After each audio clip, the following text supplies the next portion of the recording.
வணக்கம் நண்பர்களே. இதோ அத்தியாயம் 12 கேட்போமா? என்னை தேடும் உன் பார்வை, எனக்கான உன் நேசத்தை நீ ஒளித்து வைத்தாலும் வெளிச்சம் போட்டு காட்டிக் கொடுப்பதென்ன?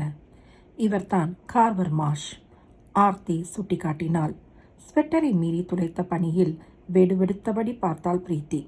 வெண்மையான ஐஸ்கிரீம் சிதறுகள் போல கொட்டும் பனிக்குள் சிறை தெரிந்தது. பனிக்கு அஞ்சாத ஓர் சிங்கமென நிமிர்ந்து நின்று தான் உருவாக்கிய ஊரை கர்வத்துடன் பார்த்து கொண்டிருந்தார் அந்த வெள்ளைக்காரர். உண்மையிலேயே ஓர் ஆங்கிலேயர் நிற்பதைப் போல தெரிந்ததில் மெய்சிலிர்த்து பின்வாங்கினாள் அவள். அச்சம் கூட மெய்சிலிர்க்க வைக்குமா? பயந்தாங்குழி, சிலையை பார்த்து பயப்படுவ? கேலி செய்தாள் ஆர்த்தி. உனக்கென்ன? உன் ஊர் இது. ஏன் ஊரா? ஆர்த்தியின் துயரம் தோய்ந்த பார்வை தொலைதூர மலைமுகடுகளில் எதையோ தேடி அலைந்தது. பிரீத்தி துணுக்குற்றாள். அவள் ஏதும் தவறாய் சொல்லிவிடவில்லையே. உள்ளதைத்தானே சொன்னான். ஆர்த்தி? பிரீத்தியின் குரலில் ஆர்த்தி புன்னகைத்தாள். உயிர்ப்பில்லாத புன்னகை. ஆர்த்தி அப்படி சிரிக்க மாட்டாள். மனம் விட்டு சிரிப்பாள். அவளது சிரிப்பு மற்றவர்களையும் தொற்றிக்கொள்ளும். 2 நாட்களாக யாரும் உயிர்ப்புடன் இல்லை. கடமைக்காக பேசி நடமாடி கொண்டிருப்பதைப் போல இருந்தது. அதனால்தான் பிரீத்தி தான் பூனாவுக்கு திரும்பிவிட உத்தேசித்திருப்பதை உடனடியாக சொல்ல முடியவில்லை. ஆதவன் அவளை பேசியது கூட அவளை அவ்வளவு பாதிக்கவில்லை. அதற்கு பதில் கொடுத்து போட்டு தாக்கி விட்டானே சித்தார்த்தன். பதில் சொல்ல வேண்டிய வேலையை பிரீத்திக்கு அவன் கொடுக்கவே இல்லையே. மிச்சம் சொச்சம் இல்லாமல் வைத்து செய்து விட்டானே. அதற்கு மேலும் பிரீத்தி தன் பங்குக்கு சொல்ல வேண்டியதை சொல்லிவிட்டாள். ஆனால் அந்த பெரியவர் தொண்டைமான் பேசியது. ஆதவன் பேசியதற்கு கொடுத்து கட்டிய சித்தார்த்தன் அந்த பெரியவன் பேச்சுக்கு ஏன் எதிர்பேச்சை பேசவில்லை? அமைதி காத்தானே. அந்த அமைதியில் பிரீத்தி உடைந்து போனாளே. சித்தார்த்தன் ஏன் பெரிய இவனா? அவனுடன் சரிக்கு சரியாக உரையாடக்கூட அவளுக்கு தகுதி இல்லையா? சாதாரண பெண். தொண்டைமானின் குரல் அவளை துரத்தியது. காதுகளை பொத்தி கொண்டு பூனாவுக்கு பறந்து விட வேண்டும் போல இருந்தது. பெண் என்பவள் வேறு எப்படி இருக்க வேண்டுமாம்? தொண்டைமானும் சித்தார்த்தனும் பேசியபடியே மாடி பால்கனிக்கு போய்விட்டார்கள். அதுவரை மூச்சை அடக்கி சுவரோடு சுவராக பதிந்திருந்த பிரீத்தி அவளுக்கு கொடுக்கப்பட்டிருந்த அறைக்கு பாய்ந்தாள். அறையை மூடி தாழிட்டவுடன் படுக்கையில் விழுந்து கண்களை மூடியவள் எழுந்து கொள்ள 1 மணி நேரத்திற்கும் மேலானது. பசி மறந்து போயிருந்தது.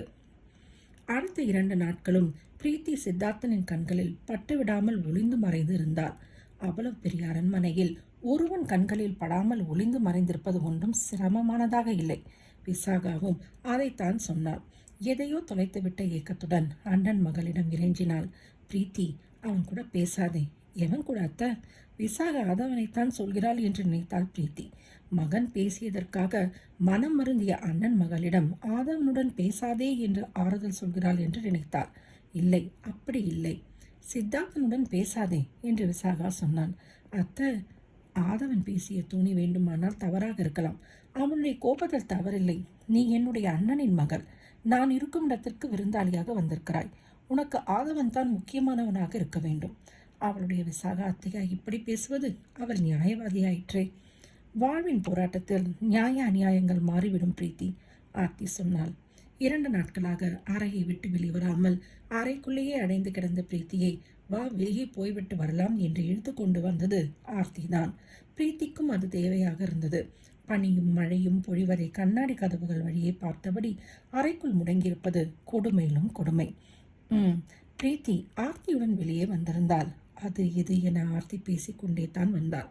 ஆர்த்தியினால் பேசாமல் இருக்க முடியாது. ஆனால் இந்த பேச்சு ஆர்த்தி பேசும் பேச்சை போல ஜீவன் உள்ளதாக இல்லையே. ஏன்? விசாகாவைப் போலவே ஆர்த்தியும் எதையோ தொலைத்து விட்டதை போன்ற வெறுமை நிரம்பிய பேச்சை பேசினாள். அவரவருக்கு அவர் நியாயம். அதை தவறுன்னு சொல்ல முடியாது பிரீத்தி. ஆதவனுக்கு நீ அவனோட மாமன் மகள்ங்கிற உரிமை கலந்த நியாயம். அம்மாவுக்கு நீ அவங்களோட அண்ணன் மகள். அதனால அவங்க மகனுக்குத்தான் இம்பார்ட்டன்ஸ் கொடுக்கணும்னு நினைக்கிறாங்க. நான் அத்தானுக்கு இம்பார்ட்டன்ஸ் கொடுக்காமல் இல்லையே. What is the meaning of the importance Aarthi? அடிமை போல கை கட்டி வாய்ப்புத்தி நிற்பதா? ஆதவன் அத்தான் என்னை கமெண்ட் பண்ணணும்னு நினைக்கிறார். நீ அவனோட உட்பிங்கிறதுனால அப்படி நினைக்கிறானோ என்னவோ. அவனோட பாயிண்ட் ஆஃப் வியூவில் அது சரியா படுதோ என்னவோ. பிரீத்தி அதிர்ந்து போனான். ஆர்த்தி ஆதவனை ஆதரிக்கிறாளா? பிரீத்தி ஆதவனுக்கு வருங்கால மனைவியா? அதை பிரீத்தி முடிவு செய்ய வேண்டாமா? விசாகாவின் குடும்பத்தினர் தான் முடிவு செய்வார்களா? கங்காதரன் கூட பரவாயில்லை. தன் விருப்பத்தை அவர் மகள் மீது திணிக்கவில்லை. காண வயலுக்கு போ. ஆதவனுடன் பழகி பேசி பழகிப்பார். அதற்கு மேலும் உனக்கு அவனை பிடிக்கவில்லை என்றால் நான் உன்னை வற்புறுத்த மாட்டேன் என்று சொல்லித்தானே அனுப்பி வைத்திருக்கிறார். எனக்குன்னு ஒரு மனசு இருக்கு ஆர்த்தி. கடினமாக சொல்லிவிட்டாள் பிரீத்தி. வேறு வழியில்லை. ஒரு சிறு வார்த்தையில் கூட ஆதவனின் வருங்கால மனைவி என்ற வார்த்தையை அவள் அங்கீகரித்து விடக்கூடாது. இவர்கள் அதையே பிடித்து கொள்வார்கள். பூனாவுக்கு இம்மீடியட்டாக ரிட்டர்ன் ஆகிடணும். எப்போதும் மிதமான வானிலை கொண்ட வால்பாறையை அவள் ஏக்கத்துடன் பார்த்தாள். இன்னும் சில நாட்கள் இங்கு இருக்க முடியவில்லையே. உனக்குன்னு ஒரு மனசு இருக்குத்தான். Sure, I agree with that. But Preethi, உன் மனதில் ஆதவனுக்கும் ஏன் நீ இடம் கொடுக்கக்கூடாது? பிரீத்தியிடம் இதை பற்றி பேசு என்று விசாகாவும் ஆதவனும் சொல்லி அனுப்பியிருக்கக்கூடும் என்று யூகித்தாள் பிரீத்தி. இல்லாவிட்டால் ஆர்த்தி சுற்றி சுற்றி ஆதவனை பிரீத்தி நினைத்து பார்க்க வேண்டும் என்று வலியுறுத்தி கொண்டிருக்க மாட்டாள். வீட்டை விட்டு கிளம்பியதிலிருந்து ஆர்த்தி எதை பற்றி பேசினாலும் அந்த பேச்சு ஆதவனிடம்தான் வந்து நிற்கிறது. ஆர்த்தி மாறிவிட்டாளா? பிரீத்திக்கு என்ன சொல்வதென்றே தெரியவில்லை. இழுத்த இழுப்பிற்கு வளைந்து கொடுக்கக்கூடியதான் நம் மனம். ஒருவர் மனதில் இடம் பெறுவதும் பெறாததும் தன்னியல்பாய் நடக்கும் நிகழ்வு. திட்டம் போட்டு ஒருவரை மனதில் திணித்துவிட முடியுமா? ஆர்த்திக்கும் அவளுக்கும் இடையில் ஒரு நூல் வேலி விழுந்து விட்டதைப் போல உணர்ந்தாள் பிரீத்தி. துயரமாக இருந்தது. ஆர்த்தி அவளுக்கு சிறு வயதிலிருந்து தோழி என்பதனால் மட்டுமல்ல. பிரீத்தியின் அண்ணன் பிரசாத் ஆர்த்தி விரும்புகிறான். பிரீத்தியின் திருமணம் முடிந்ததும் ஆர்த்தி பிரசாத்தின் திருமணத்தை நடத்திவிடலாம் என்று கங்காதரனும் விசாகாவும் பேசி முடிவு செய்திருக்கிறார்கள். பிறந்த வீடு என்பது அண்ணி என்பவரின் வரவுக்கு முன் வரவுக்கு பின் என்று மாறிவிடும் இயல்புடையது. பிரசாத்தின் பாசம் முழுமையாக கிட்ட வேண்டுமென்றால் அவனுடைய மனைவிக்கும் பிரீத்திக்கும் இடையே நல்லுறவு நிலைக்க வேண்டும். அந்த பிரச்சனை தனக்கு இல்லை. அந்நியாக வருபவள் ஆர்த்தி தானே என்று இலகுவாக நினைத்திருந்தாள் பிரீத்தி. அந்த நம்பிக்கை ஆட்டம் காண ஆரம்பித்திருக்கிறது. ஒருவேளை என் மேரேஜ் லேட் ஆச்சுன்னா இவளும் பிரசாத்தும் காத்திருக்கணும்னு நினைக்கிறாளோ? அதுவாகத்தான் இருக்க வேண்டும் என்று உறுதியில் பிரீத்தியின் மனம் லேசானது. அவளுக்காக ஆர்த்தி தன் திருமணத்தை தள்ளி போட வேண்டிய அவசியமில்லை என்பதை சொல்லிவிட்டால் ஆர்த்தி பழைய ஆர்த்தியாக மாறிவிட மாட்டாளா? டோன்ட் வரி ஆர்த்தி, நான் அப்பாவிடம் பேசுகிறேன். என் மேரேஜ் முடிவதற்காக நீயும் அண்ணாவும் வெயிட் பண்ண வேண்டாம். உங்க மேரேஜை முதலில் நடத்திவிட சொல்கிறேன், அவசரமாக சொன்னாள். நிமிர்ந்து அவளை பார்த்த ஆர்த்தியின் பார்வையில் இருந்த கோபம் அவளை திகைக்கச் செய்தது. இது என்ன? அவள் எதை செய்தாலும் இவர்கள் கோபப்படுகிறார்கள். ஆர்த்தி, முட்டாளாடி நீ! நான் எதை சொல்லிக் கொண்டிருக்கிறேன், நீ எதை சொல்கிறாய்? நான் மாதவனை பற்றி பேசிக் கொண்டிருக்கிறோம் பிரீத்தி. அண்ணா உன் மீது ஆசைப்படுகிறான், அதை நீ கன்சிடர் பண்ணணும். ஆர்டரா? ஒரு தினசான குரலில் வினவினாள் பிரீத்தி. புயலை உள்ளடக்கி இருக்கும் அவளது குரலில் ஆர்த்தி பெருமூச்சு விட்டாள். உனக்கு எப்படி சொல்லி புரிய வைக்கிறதுன்னு தெரியல பிரீத்தி. உனக்கும் அண்ணாவுக்கும் மேரேஜ் நடந்தாகணும். இது அம்மாவுக்கும் அண்ணனுக்குமான தன்மான பிரச்சனை. ஏண்டி, உனக்கு என்ன பார்த்தால் எப்படி தெரியுது? இந்த கேள்வியை ஆதவனத்தா தான் கேட்க வைப்பார். வழக்கத்துக்கு மாறா நீ கேட்க வைக்கிறியேடி. கமெண்ட் பண்ணினா எனக்கு பிடிக்காத ஆர்த்தி, இது உனக்கே தெரியும். இருந்தும் எப்படிடி கமாண்டிங் டோன்ல பேசுற? என்ன உரிமை கொண்டாடி அத்தையும் அத்தானும் தன்மான பிரச்சனையை கொண்டு வருகிறதுக்கு நான் என்ன ப்ராப்பர்ட்டியா ஆர்த்தி? மனுஷி, தனி மனுஷி. எனக்கும் உணர்வுகள் இருக்கு. நீ இப்படித்தான் பேசுவேன்னு எனக்கு தெரியும் பிரீத்தி. அத்தைக்கும் மாதவனுக்கும் இது தெரிய வைத்து என்ன பிரயோஜனம்? 2 நாட்களுக்கு முன்வரை உன்னை விட்டு விலகுவது அண்ணனுக்கு ஈஸியா இருந்திருக்கலாம். அம்மாவுக்கும் அது சரின்னு தோணி இருக்கலாம். விருப்பம் இல்லைன்னு சொல்கிற பெண்ணை கட்டாயப்படுத்த கூடாதுன்னு நானும் உன் பக்கம் நின்றுருக்கலாம். இப்போ கதையே மாறி போச்சேடி.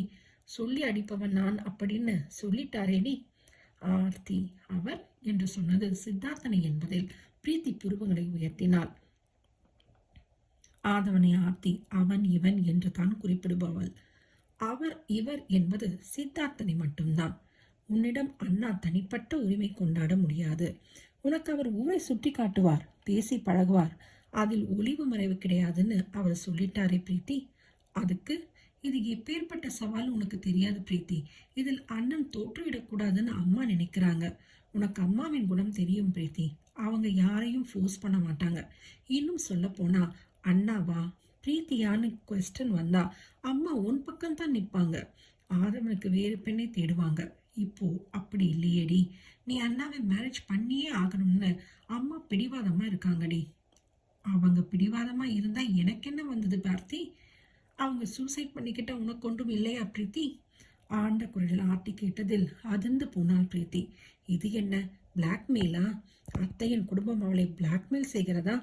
ஆர்த்தியும் சேர்ந்து கொண்டாளா? பிரீத்தியின் அதிர்ந்த பார்வையில் கண் கலங்கினாள் ஆர்த்தி. இப்படி பார்க்க ரவி மாமன் மகளின் கைகளை பிடித்து கொண்டாள். மௌனமாக கைகளை விடுவித்துக் கொண்ட பிரீத்தி காரை நோக்கி நடந்தாள். அதற்கு மேலும் ஊரை சுற்றி பார்க்க முடியுமா? அதற்கான மனநிலை வேண்டாமா? பனியும் மழையும் நிற்காமல் பொழிந்து கொண்டிருக்கும் அந்த குளிர் பிரதேசத்தின் மிதமான சீதோஷணம் பிரீத்தியின் மனவெம்மையை தனித்து விடுமா? டிரைவர் காரை கிளப்பிக் கொண்டே இருந்தான். கார் முரட்டு குதிரையாக சண்டித்தனம் செய்து இருந்த இடத்தை விட்டு நகர மறுத்தது. இங்க இப்படித்தான் தினமும் ஒரு தடவை ஸ்டார்ட் செய்து வைத்தாகணும், இல்லைன்னா இப்படித்தான் மக்கார் பண்ணும். ஆர்த்தி சொல்வது காதில் விழாமல் பிரீத்தி மலைமுகடுகளை வெறித்துக் கொண்டிருந்தாள். மாமன் மகளின் அதிர்ச்சியை ஆர்த்தியால் புரிந்து கொள்ள முடிந்தது. இது போல ஆர்த்தி பேசியிருக்க கூடாதுதான். வாழ்வின் சூழல்கள் விளைவிக்கும் நிர்பந்தங்களை பிரீத்தியால் புரிந்து கொள்ள முடியாது. அவளை போன்ற வாழ்க்கை ஆர்த்திக்கும் மாதவனுக்கும் கிடைக்கவில்லையே. என்ன ஆச்சு? கம்பீரமான சித்தார்த்தனின் குரலில் பிரீத்தியின் உள்ளம் அணையுடைத்த வெள்ளமாக துள்ள ஆர்த்தியின் முகம் மாறியது. அடுத்த அத்தியாயத்தை அடுத்த காணொளியில் கேட்போம். நன்றி நண்பர்களே.